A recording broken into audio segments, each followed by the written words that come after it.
unique privilege now to invite Ms. Farida Shaheed to address us. You have the floor. Thank you. Excellencies, distinguished delegates, colleagues, students, and friends. We meet at a time when the world feels both restless and uncertain. Yet in these times, more than ever, I believe the right to education is an empowering and transformative right, and not just because I'm the Special Rapporteur on Education. It's a pathway through which people access, claim, and shape all other human rights. It's a vital thread that weaves the tapestries of both current realities and unfolding, untold futures.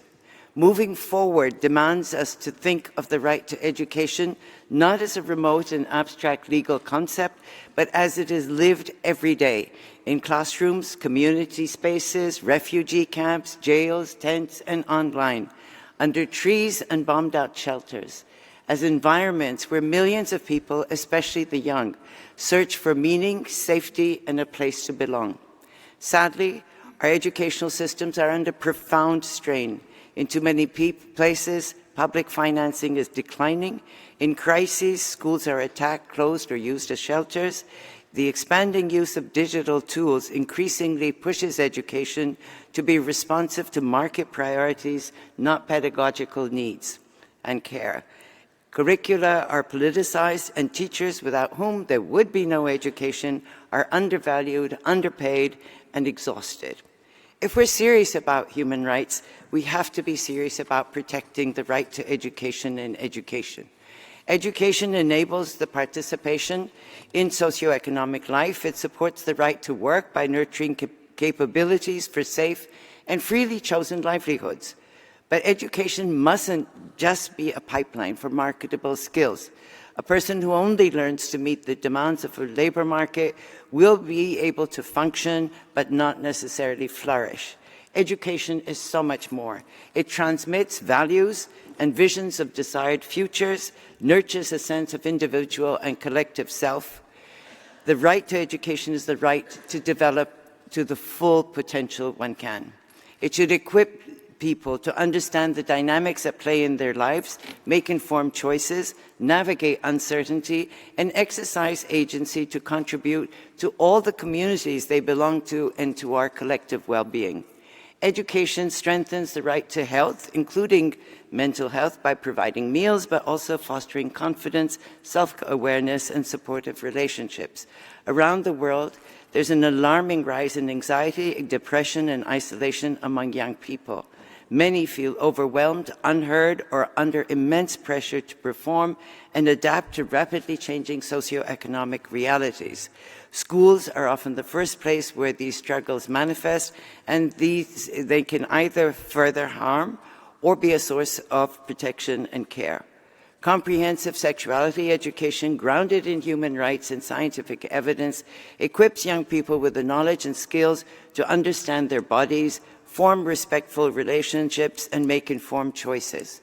Teaching nutrition can help learners understand how food, health, environment, and economic conditions are interlinked, enabling choices that support well-being, growth, and dignity. Education prepares individuals to participate in public life. It should teach democracy as a practice that must be renewed each day through listening, dialogue, and responsibility to others.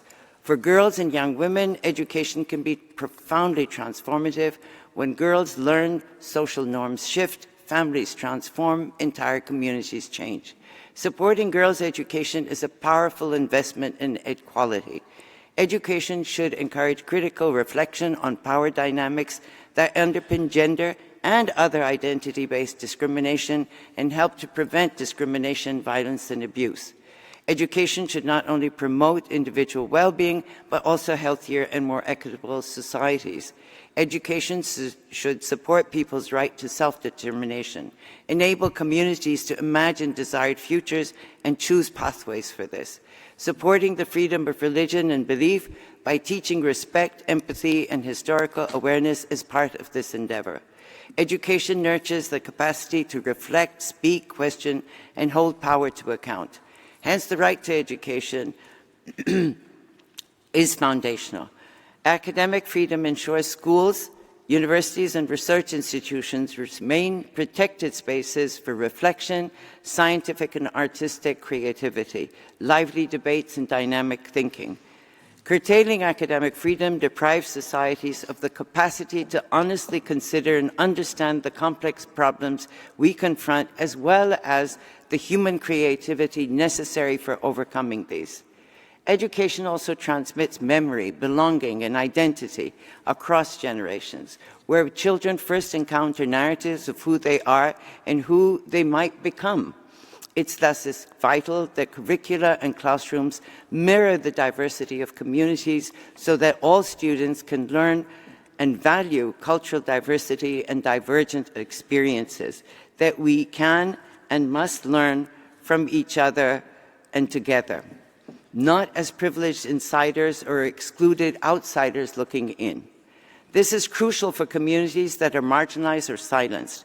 But when their heritage is reflected and respected in textbooks, classrooms, and teaching practices, education no longer requires them to choose between their identity and dignity on the one hand and participation on the other. Instead, it affirms that they belong and that their knowledge and their experience contributes to everyone's collective future.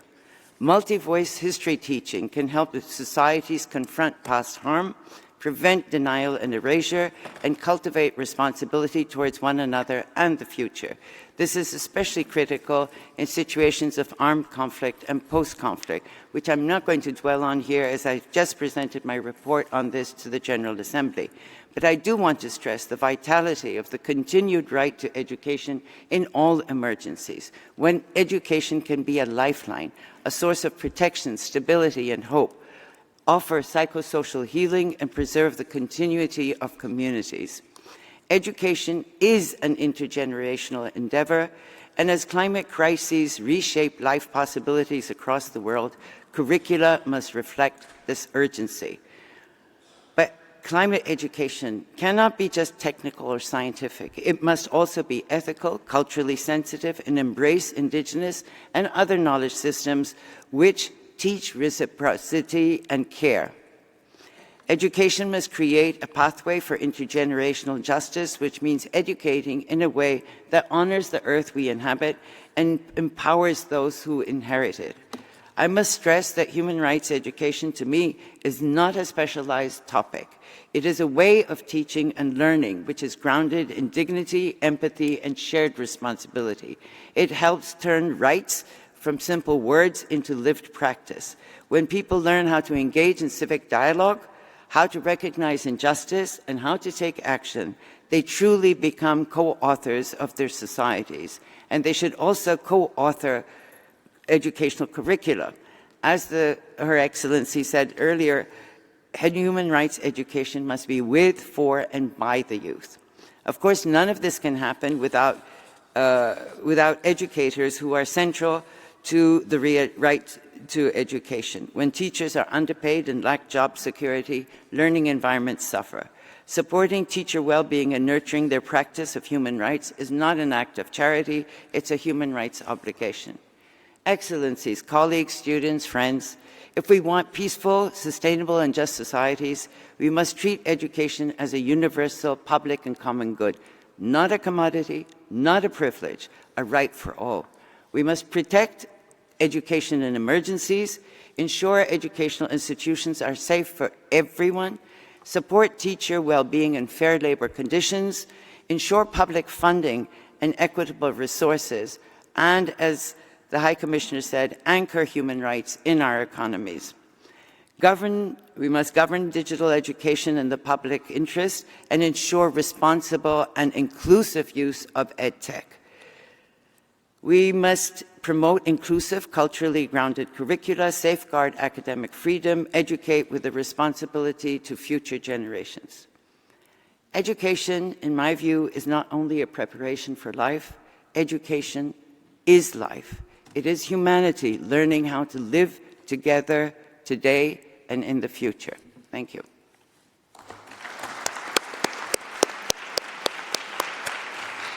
Thank you very much, Madam Special Rapporteur, for naming it heard and how we can go forward with this amount of very, very good ideas and a lot of commitment and a lot of energy. And I will refer back to the NGOs that have not yet spoken.